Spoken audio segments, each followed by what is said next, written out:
दुबईको अहिलेको अवस्था र जुन मलाई मेसेज कमेन्ट्स अत्याधिक आएको जुन चाहिँ रिप्लाई नै गर्न कुनै वर्ड नै छैन क्या के भन्ने।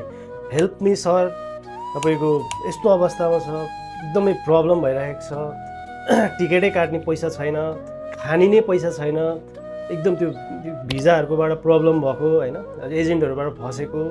अब यो एकदमै त्यो दुःख लागेकवाला मेसेज र कमेन्टहरू मात्रै अत्याधिक मेरो इनबक्सहरूमा छरपष्ट छ। अब यो कुराले चाहिँ मलाई एकदमै धेरै सोच्ने, अब यो के गर्ने, अब कसरी जान सकिएला, आफूबाट के हुन सक्ला भन्ने कुरा चाहिँ मलाई त्यो मनमा एकदमै धेरै कुरा खेलेको खेले गरेर चाहिँ मैले यो अब चाहिँ एटलिस्ट केही त गरौँ आफ्नो तर्फबाट। मैले एक्लै भए पनि अब कसलाई के भन्नु होइन, आफूले जे सकिन्छ जति सकिन्छ आफ्नो साइडबाट अलिकति भए पनि हेल्प गरौँ भन्ने सोचिरहेको छु मैले चाहिँ।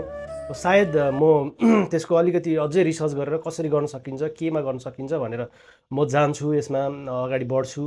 अहिले चाहिँ म 2-3 दिनदेखि मनमा यही कुराहरू एकदमै चलिरहेछ, एकदमै म्यासिभली। अब के गर्ने, कसरी जाने, अब यो हेरिबस्नु कि गरी छाड्नु भन्ने जस्तो सिन एकदम भइरहेको छ क्या अहिले।